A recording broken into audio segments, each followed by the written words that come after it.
Well, lovely people out there on the interwebs. Right, welcome to part 2 on the subframe. So yeah, I've got a light coat of the black paint that I want to put on it, but I was just going to paint it because it wasn't so bad and just put it on the car, but I'm not going to do that.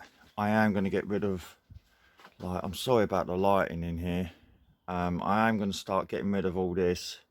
I want to grind it back to metal, because what I don't want is whatever's underneath this raised bit of metal, if you will, is just going to be rust. So we need to get rid of it. So let me see if I can get you. Now there we go. You see all this here as well? I want to get all rid of this, all the bumps. I want to get rid of all that. So I'm going to start with this side first. I'm going to use a grinder, sander, whatever I need to do to get back to bare metal here. And then if I've got any ditches, well, I will have ditches, I'm just going to put in fiberglass. I'm not going to use filler, I'm going to use fiberglass. I just feel it lasts a bit longer, especially on metal subframing, stuff like this. As you can see, that's a problem area there. So I'm going to get all this back. This is all bubbly here. It's just because that bit's open to elements.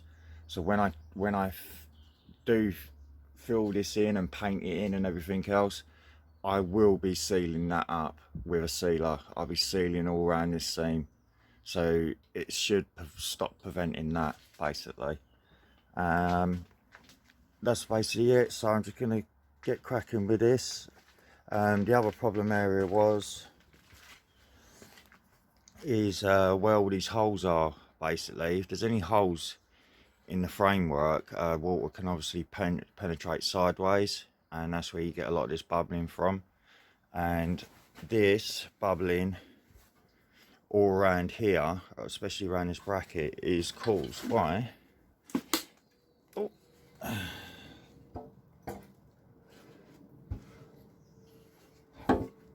sorry, bear with.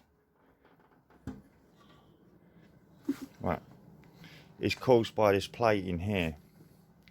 As you can see here, there's the bracket there, and the bottom of the bracket sits here. As you can see, it's all open to the elements. So what I'm going to do is grind all this back again to bare metal, and then again I'm just going to use some fiberglass and seal these main holes here. Not this one, not that one, just this one, and that one, because as you can see, the water's getting underneath them. So if I can just get that off, and the same there, get all that off, same here. Get it back to metal. This side's not so bad. Get it back to metal, and then obviously fill in these gaps here, so this shouldn't happen again, basically. So yeah, I'm gonna get you lovely people set up. I'm gonna get myself set up. You can see that a little bit clearer now as well. You see all this around here, I'm gonna get rid of all this as well. Again, it's just because it's all open to the elements. That's all it is. So yeah, let's get clacking.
My Dremel's getting a little bit warm, so I'm just going to give it a little bit of a break. But yeah, you get the general idea. I'm just going to give that a quick wipe.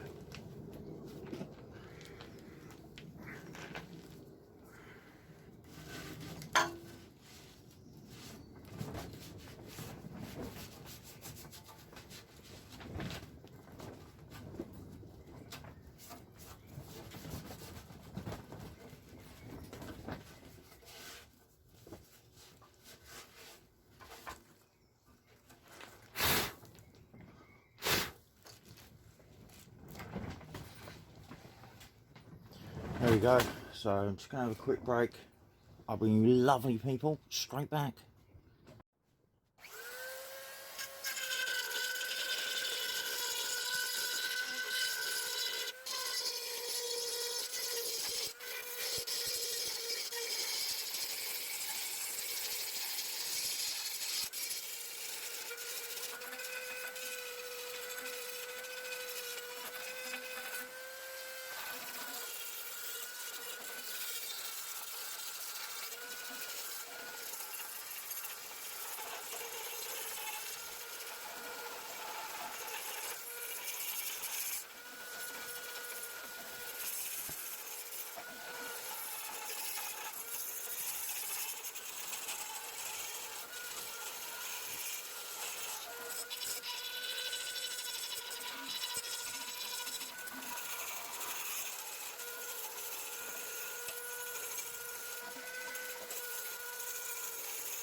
Right, there we go, you lovely people out there. The only reason I'm doing it like this is it's just easier if you do it in sections. Instead of thinking of the whole big thing, just do a little bit here, have a little bit down there. You know, I've got to do stuff all the way down this rail, basically. But I'm just going to concentrate on this rail. But I'm doing it in sections for that reason, and to let my Dremel cool down a little bit. So at least then, when I've finished spraying this and fillering it, if it needs fillering, by the time this is dried, I'll be on this. So when I'm on this side with the Dremel, this will be drying, and then I'll do this side, get that painted, get that filled, and so on and so on. And I'll just keep going through it like that. Once I've done this whole rail, I will spray it black again, just so it shouldn't, because I'm in the tent, it's moist in here, so I want to get as much paint on it as possible to stop all that rust and oxidizing, or whatever you want to call it. So again, just using a high build primer, that's all I'm going to be using on this. So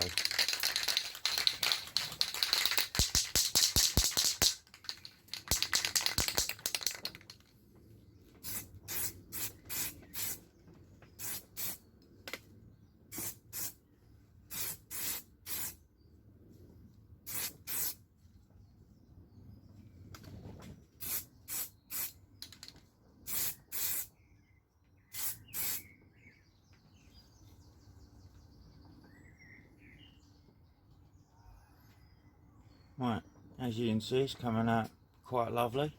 Let's get you a little close up, because there are like grooves and ditches what I've done with the Dremel. So I will, can you see them? Them little scratches and that. So if this high build primer don't get that out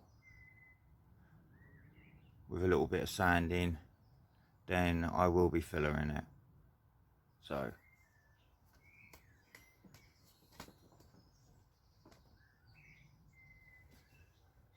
bring you lovely people straight back.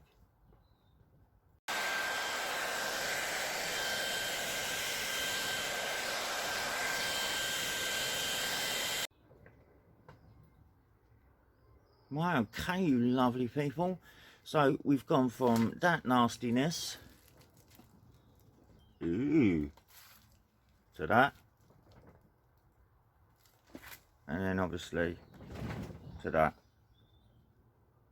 So that's what I'm going for.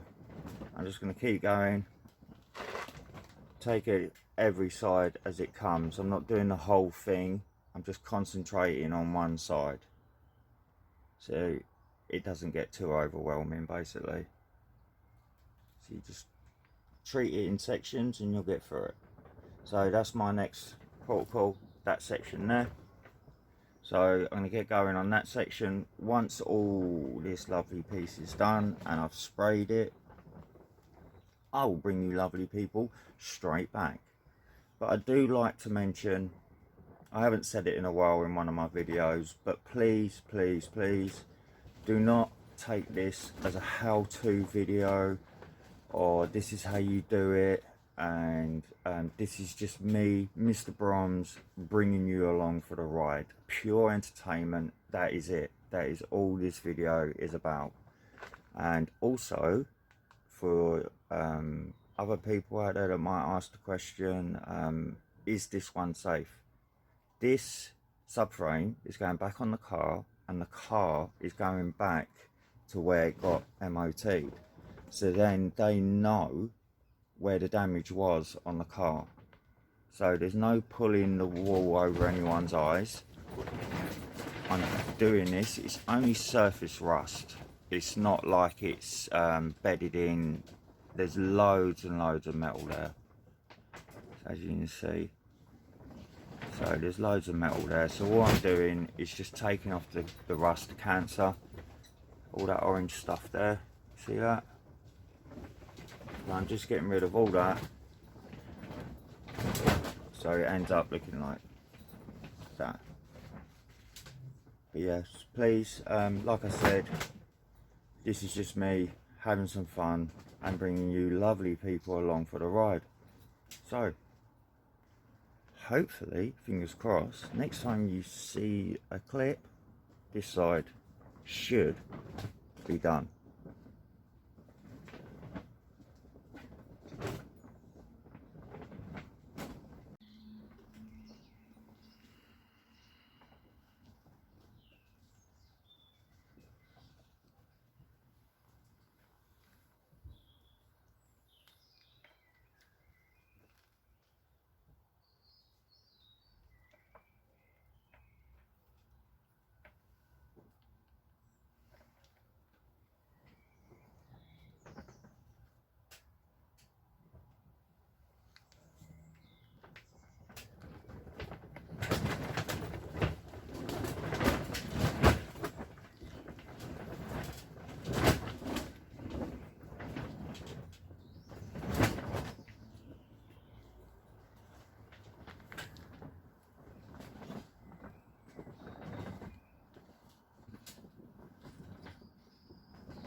Right, here we go, you lovely people out there on the interwebs. This is where I'm at so far. So as you know, I've done this side already.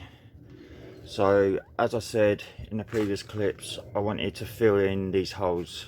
So I know they don't look perfectly filled in, but I've put plenty of weld in there and there, in there and there. So I'm just going to use a little bit of fiberglass, just to cover up the rest of the holes.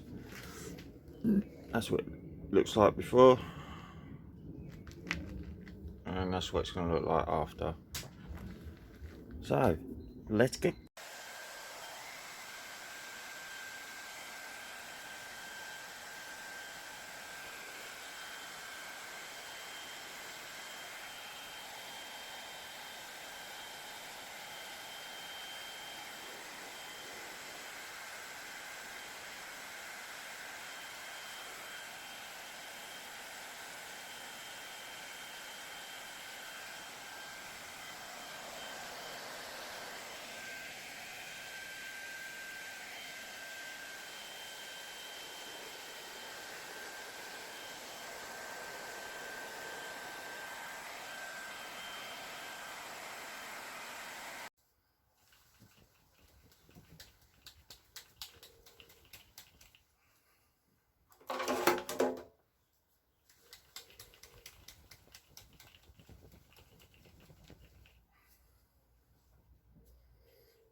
Okay, you lovely people out there.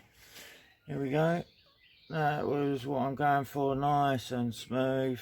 Like I said, this side doesn't have to be 100% perfect because this is the side that goes up against the bodywork of the car. But I knew the holes were there and I knew they needed filling, so that is what I did. As you can see there, I've just got this middle bit to do here. Just down here, you see a little bit of bubbling around that. I've just got to do that. Underneath this plate, there's a little bit of bubbling as well. I've got to do that as well. But that's this side done.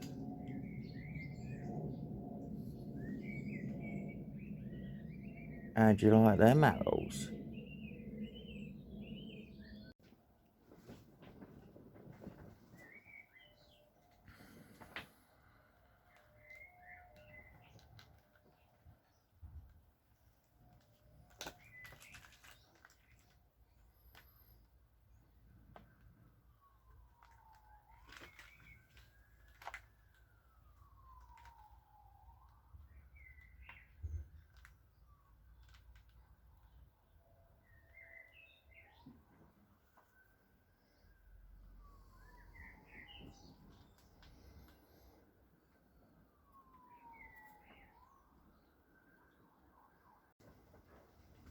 Why hello you lovely people out there on the interwebs. Hope you're all having a good day. I'm having a good day.